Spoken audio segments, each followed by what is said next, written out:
जैसा कि आप सभी को पता है कि अब प्रधानमंत्री किसान सम्मान निधि योजना की 15वीं किस्त आने वाली है और आप गूगल में जाकर इसकी जानकारी लेना चाहोगी कि 15वीं किस्त कब आएगी, तो यहाँ पर आपको ऊपर ऊपर यहाँ पर बहुत सारे जो बड़े बड़े न्यूज़ चैनल है उन्होंने लिख रखा है कि 15वीं किस्त इस दिन आएगी। यहाँ पर आप देख सकते हैं इस महीने जारी होगी, इस दिन आने वाली है, इसी महीने जारी हो जाएगी। और यह काम कर लेना, पीएम किसान की KYC और पीएम किसान में आधार, बैंक सीडिंग व लैंड सीडिंग का काम पूर्ण करते ही किस्त मिल जाएगी इसी महीने। इसके आगे यहाँ पर लिखा है इस दिन तक पैसे आपके बैंक खाते में ट्रांसफ़र कर दिए जाएंगे। और यहाँ पर लिखा है 15वीं किस्त के 4,000 रुपये मिलेंगे और पीएम किसान योजना की 15वीं किस्त खाते में इस दिन तक आएगी। और अगर आप ये 3 काम नहीं करते हैं तो किस्त नहीं मिलेगी और ख़त्म हो चुका है किसानों का इंतज़ार, इस दिन आएंगे पैसे। यानी जितने भी बड़े बड़े न्यूज़ चैनल है सभी ने बता रखा है कि इसी महीने पीएम किसान की किस्त आने वाली है। जैसा कि आप खुद गूगल में जाकर पढ़ सकते हैं। ये सिर्फ हम अपनी तरफ से नहीं बता रहे हैं बल्कि ये सभी बड़े बड़े न्यूज़ चैनल ने बता रखा है। अब बात करते हैं ये पैसा कब तक आएगा और 4,000 रुपये किन किन किसानों को मिलेंगे। तो ये बिल्कुल बात सही है कि इस बार बहुत से किसानों को 4,000 रुपये मिलेंगे। इसके क्या क्या पॉइंट्स है वो मैं आपको बता देता हूँ।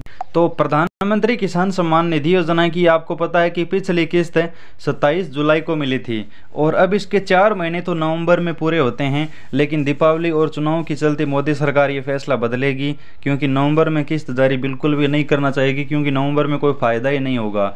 जो फ़ायदा मोदी सरकार लेना चाहेगी चुनाव में वो मिलेगा नवंबर में, यानी इसी महीने मिलेगा। और दीपावली भी है और चुनाव भी है, तो दीपावली की लगभग ये किस्त जारी होगी, चाहे 2 दिन पहले हो चाहे 2 दिन बाद हो, दीपावली की लगभग किस्त जारी होगी। उसके बाद जैसे चुनाव शुरू होंगे, चुनाव से पहले पहले किस्त जारी होने की पूरी 100% संभावनाएं हैं। कृषि विभाग की तरफ से बहुत सारी सूचनाएं भी जारी हुई है जिसमें यही बताया जाता है कि आप अपने कार्य पूर्ण रखें, फॉर्म सही रखें। किस्त है वो दीपावली के लगभग जारी होगी और चुनाव के पहले पहले जारी होने की उम्मीद हम सभी किसानों को है। अब बात करते हैं 4,000 रुपये कैसे मिलेंगे। 4,000 रुपये वाली बात बहुत ज़रूरी बात है। इसमें हम आपको बता दें 4,000 रुपये सिर्फ उन्हीं किसानों को मिलेंगे जिनके बैंक खाते में पिछली बार कोई समस्या थी, पैसे नहीं मिल पाए थे, ट्रांजैक्शन फेल हो गया था, या फिर जिनके बैंक खाते में आधार लिंक नहीं था और पैसे नहीं भेजे गए थे, या फिर जिनकी KYC नहीं थी, जिनकी लैंड सीडिंग नहीं थी, जिनको पिछली किस्त का फ़ायदा नहीं मिल पाया था किसी वजह से, उन किसानों को अब 2 किस्तों का पैसा एक साथ मिल सकता है। पहली श्रेणी तो ये है। और दीपावली से पहले 4,000 रुपये भेजे जाने की जो बात कही जा रही है वो भी बिल्कुल सत्य है, क्योंकि बहुत से किसान राज्य सरकार के 2,000 रुपये और पीएम किसान के केंद्र सरकार के 2,000 रुपये, यानी कुल मिलाकर है दीपावली से पहले 4,000 रुपये प्राप्त करेंगे।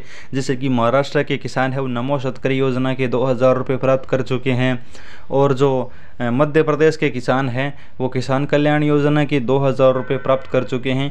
इसी प्रकार 2,000 रुपये राज्य सरकार दे रही है, 2,000 रुपये केंद्र सरकार डाल देगी, तो दीपावली और चुनाव से पहले 4,000 रुपये खाते में ये प्राप्त कर चुके हैं। और जिनका फॉर्म में कोई समस्या थी वो पीएम किसान में भी एक साथ 4,000 रुपये प्राप्त कर सकेंगे, लेकिन ये सिर्फ कुछ ही किसानों के लिए संभव है, सभी किसानों को नहीं मिलेगा। सभी किसानों को तो सिर्फ 2,000 रुपये ही मिलेंगे। तो आपको पता है कि पीएम किसान योजना की रिलेटेड ये जानकारी अगर आपको अच्छी लगी है और फिर भी कोई सवाल या सुझाव या फिर लेटेस्ट अपडेट या पीएम किसान की अगली 15वीं किस्त की सबसे पहले जानकारी चाहिए तो टेलीग्राम पर जुड़िए, लिंक डिस्क्रिप्शन में दिया है, सबसे पहले वहीं पर आपको जानकारी मिलेगी। धन्यवाद।